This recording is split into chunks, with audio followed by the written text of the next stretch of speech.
குட்டி கண்ணனின் குட்டி குட்டி கதைகள் குட்டீசுகளுக்கு.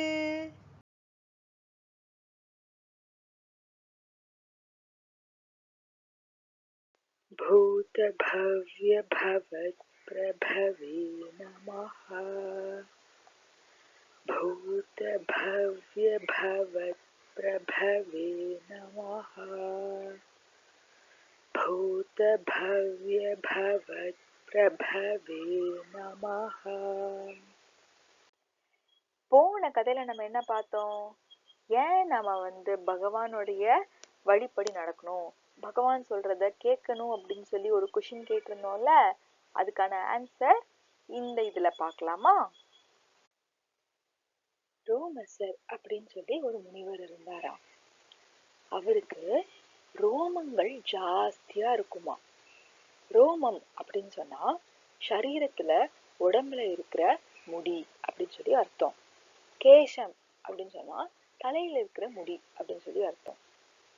ஒருத்தவங்க பேசும் பொழுது நம்மள அறியாம அப்படியே உடம்பு சிலிர்க்குது பாத்துங்க, ரோமம்லாம் எந்திரிச்சு நிக்குது அப்படின்னு சொல்லுவோம்ல, ரோமம் கூச்சலிடுது அப்படின்னு சொல்லுவோம்ல. ஸோ ரோமம் அப்படின்னு சொன்னா அது உடம்பு முழுக்க இருக்க முடி அப்படின்னு சொல்லி அர்த்தம். அப்போ ரோமசருக்கு நிறைய முடி, ஃபுல்லா முடி. அப்படி ஒரு முனிவர் இருந்தாராம். அவருக்கு ரொம்ப நாளா ஒரு சந்தேகம் இருந்துச்சாம். ஏன் இந்த மாதிரி இவ்வளவு முடி நம்மளுக்கு கடவுள் கொடுத்திருக்காரு, இதுக்காக ஏதாச்சும் காரணம் இருக்குமா அப்படின்னு சொல்லி யோசிச்சாராம். சரி, இதுக்கான காரணத்தை நம்ம பிரம்மா, நம்மளை படைச்சது பிரம்மா தானே, அவர்கிட்டயே போய் கேட்கலாம் அப்படின்னு சொல்லி அவர் பிரம்மலோகம் போலாம் அப்படின்னு சொல்லி கிளம்புறாராம். ரோமசர் இந்த பூலோகத்திலிருந்து சத்தியலோகம், அதாவது பிரம்மா இருக்க லோகத்துக்கு போயிட்டு இருக்காரு. அவர் போயிட்டு இருக்கக்குள்ள நம்ம இப்போ யுகங்களை பத்தி பார்க்கலாமா? மொத்தம் 4 யுகங்கள் இருக்கு. கிருத்தயுகம், திரேதாயுகம், துவாபர யுகம், கலியுகம் அப்படின்னு சொல்லி 4 யுகங்கள் இருக்கு. இந்த 4 யுகங்களும் சேர்ந்தா ஒரு சத்துர் யுகம். சத்துர் அப்படின்னு சொன்னா 4 யுகங்கள் சேர்ந்தா ஒரு சத்துர் யுகம். பிரம்மாவுக்கு 100 வருஷம் ஆயுட்காலம். ஆனா அந்த ஆயுட்காலம் நம்மளுக்கு இருக்க மாதிரி ஜனவரி, பிப்ரவரி, சண்டே, மண்டேன்னு 24 hours அப்படின்னு சொல்லிட்டு இந்த மாதிரி டேஸ் கணக்குல அவருக்கு கிடையாது. அவரோட ஆயுட்காலம் எப்படின்னு பார்க்கலாமா? 4 யுகங்கள் சேர்ந்தா ஒரு சத்துர் யுகம்னு பார்த்தோம். இந்த மாதிரி சைக்கிள் ரொட்டேட் ஆகி ரொட்டேட் ஆகி ரொட்டேட் ஆகி 1000 சத்துர்யுகங்கள் சேர்ந்தா பிரம்மாவுக்கு ஒரு மார்னிங், ஒரு டே அப்படின்னு சொல்லி சொல்லலாம். திருப்பி 1000 சத்துர்யுகங்கள் போனா அவருக்கு ஒரு நைட். அப்ப மொத்தம் 2000 சத்துர்யுகங்கள் போச்சு அப்படின்னு சொன்னா பிரம்மாவுக்கு 1 டே. சோ 2000 சத்துர்யுகங்கள் போனா ஒரு நாள் பிரம்மாக்கு. இந்த மாதிரி 365 டைம்ஸ் போச்சு அப்படின்னு சொன்னா அவருக்கு ஒரு வருடம். அப்பதான் அவருக்கு 1 ஏஜ். பிரம்மாவுக்கு பர்த்டே கொண்டாடுவார். 2000 சத்துர்யுகங்கள் 365 தடவை போச்சு அப்படின்னு சொன்னாதான் பிரம்மாவுக்கு ஒரே ஒரு பர்த்டே வரப்போகுது.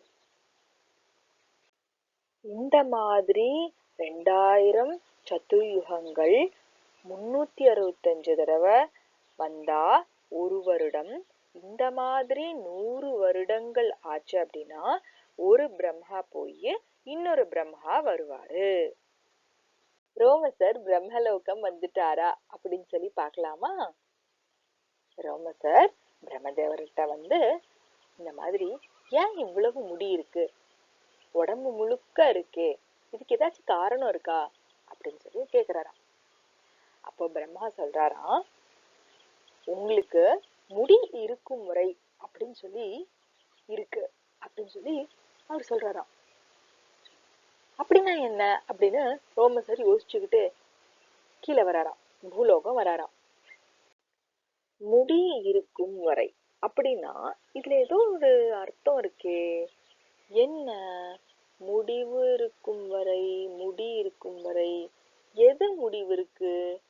என்ன எது வரைக்கும் என்ன அப்படின்னு யோசிச்சுட்டே பூலோகம் வராராம். சரி, நம்ம பிரம்மாவர்ட்டி கேட்டுடலாம் அப்படின்னு சொல்லிட்டு திருப்பி பூலோகத்திலிருந்து திருப்பி சத்தியலோகத்துக்கு போறாரு. மேல போய் பார்த்தா அங்க பிரம்மாவே மாறிட்டாரு. வேற ஒரு பிரம்மா அங்க இருக்காரு. நம்ம இதுக்கு முன்னாடி பார்த்தோம் பாத்தீங்களா, ஒரு பெரிய மகா கல்பம். அந்த மகா கல்பமே முடிஞ்சிருச்சு. எப்போ? ரோமசர் முனிவர் பூலோகத்துக்கு வந்துட்டு திருப்பியும் அவர் சத்தியலோகத்துக்கு போறதுக்குள்ள ஒரு மகா கல்பமே முடிஞ்சிடுச்சு. ரோமசர் கேக்குறாரு, நான் போன தடவை வந்த போது வேற பிரம்மா இருந்தாரே அப்படின்னு சொல்லிட்டு, அவர் முடிஞ்சிட்டாரு, இப்ப நான் புதுசா வந்திருக்கேன் அப்படின்னு சொல்லி பிரம்மா சொல்றாரு. ரோமசர் திரும்பியும் அவர்கிட்ட முதல்ல இருந்து அவரோட கொஸ்டின் எல்லாம் கேக்குறாரு. அப்போ பிரம்மா சொன்னாராம், சரி, நான் இப்பதான் வந்திருக்கேன், இப்பதான் பெருமாள் எனக்கு ட்ரைனிங் எல்லாம் கொடுத்துட்டு இருக்காரு, நீங்க நேரா பெருமாள் கிட்டயே போங்க, பெருமாள் கிட்டயே போய் ஏன் என்ன காரணம்னு கேளுங்க அப்படின்னு சொல்லி பிரம்மா சொன்னாராம். ஏற்கனவே ரோமசருக்கு டவுட் இருந்துச்சு, தன்னோட உடம்புல ஏன் இவ்வளவு முடி இருக்கு அப்படின்னு சொல்லிட்டு. அப்புறம் இன்னும் இதுல இன்னும் டவுட் அதிகமான மாதிரி பிரம்மாவும் மாறிட்டாரு. என்னடா அப்படின்னு சொல்லி ஒரே டவுட்டுக்கு மேல டவுட்டா ஆயிடுச்சு. ரோமசர் பெருமாள் கிட்ட வராரு. பெருமாள் கிட்ட கேக்குறாராம், பெருமாளே, நீங்க தான் எனக்கு பதில் சொல்லணும், எனக்கு ரொம்ப நாளா ஒரு டவுட் இருக்கு, என்னோட உடம்பு முழுக்க ஏன் இவ்வளவு ரோமங்கள் இருக்கு, இத நான் பிரம்மா கிட்ட கேட்டேன். அவர்கிட்ட கேட்டுட்டு அவர் என்ன சொன்னாரு அப்படின்னா, முடி இருக்கும் வரை அப்படின்னு இருக்குன்னு சொன்னாரு. சரின்னு நான் யோசிச்சுக்கிட்டே கீழே போனேன், பூலோகம் போனேன். பூலோகம் போயிட்டு எனக்கு அது புரியல. சரி, என்ன காரணம்னு திருப்பி அவர்கிட்டயே கேட்கலாம் அப்படின்னு சொல்லி திருப்பியும் வந்தேன். பார்த்தா பிரம்மாவே வேற பிரம்மாவா இருக்காரு. எனக்கு இன்னும் நிறைய டவுட் மேல் டவுட்டா இருக்கு, எனக்கு இதை நீங்க தான் கிளியர் பண்ணணும் அப்படின்னு சொல்லி பெருமாள் கிட்ட கேட்டாராம். பெருமாள் சொன்னாராம், உன்னுடைய பர்பஸ் ஆஃப் லைஃப், நீ எதுக்காக இருக்க அப்படின்னு தெரிஞ்சுக்கணும்னு நினைக்கிற, கரெக்டா அப்படின்னு கேட்டாராம். ரோமசர் ஆமா அப்படின்னு சொல்லி சொன்னாராம். பெருமாள் சொன்னாராம், நீ இந்த பூலோகத்துக்கும் சத்தியலோகத்துக்கும் நீ பயணம் செஞ்சுக்கிட்டே இருப்ப. பூலோகத்திலிருந்து சத்தியலோகம் வருவ, சத்தியலோகத்திலிருந்து திருப்பியும் பூலோகம் போவ, இந்த மாதிரி போய்கிட்டே இருப்ப. ஒவ்வொரு தடவை நீ பூலோகத்திலிருந்து சத்தியலோகம் வந்துட்டு திரும்பி போகும் பொழுது உன்னுடைய உடம்புல இருந்து ஒவ்வொரு ரோமமா கீழே விழுகும். ரோமசருக்கு புரிஞ்சுதான், ஓ, நம்ம ஒவ்வொரு முடியா நமக்கிட்ட இருந்து போக போக போக அவ்வளவு பிரம்மா, புது புது பிரம்மா மறைஞ்சிட்டு திருப்பி புது பிரம்மா வராரு அப்படின்னு சொல்லி அவருக்கு புரிஞ்சுதான். ரோமசர் பெருமாள்கிட்ட கேட்டாராம், ஓ, பிரம்மா மாறிக்கிட்டே இருக்காரு, பிரம்மா மகாகல்பம், இவ்வளவு மகாகல்பம்ங்கிற டியூரேஷனுக்கு உட்பட்டு அவரும் என்ன ஆயிட்டு இருக்காரு அப்படின்னா மாறிட்டு இருக்காரு. அப்போ அதை பொறுத்து என்னோட உடம்புல இருந்து முடியும் கீழே விழுந்துட்டு இருக்கு. அப்போ நீங்க அப்படின்னு சொல்லி பெருமாள் கிட்ட கேட்டாராம். பெருமாள் சொன்னாராம், இவ்வளவு மகாகல்பம் இத்தனை இதுக்கும் முன்னாடியும் நான் இருந்தேன், இதெல்லாம் நடந்துட்டு இருக்குல்ல, இப்பவும் நான் இருக்கேன், பிரம்மாதி தேவர்கள் எல்லாத்துக்கு அப்புறமும் நான் இருப்பேன் அப்படின்னு சொல்லி பெருமாள் சொன்னாராம். பூத பவ்ய பவத் பிரபு, பகவான் ஒருவர் தான் எல்லாத்துக்கும் முன்னாடி இருந்தவரு, அப்புறம் இப்பவும் இருக்கிறவரு, இன்னும் எல்லாத்துக்கு அப்புறமும் இருக்கக்கூடியவரு அவர் மட்டும்தான். அப்படிங்கிறது தான் பூத பவ்ய பவத் பிரபு. பிரபுனா 3 காலங்களுக்கும் அப்பாற்பட்டவர், தலைவன், ராஜா அப்படின்னு சொல்லலாம். இப்பேற்பட்ட பெருமாள் நம்ம கூட இருக்காரு அப்படின்னு சொல்லி இருக்கும்போது நம்மளுக்கு எப்படி இருக்கும்? எவ்வளவு சந்தோஷமா இருக்கும். எல்லாமே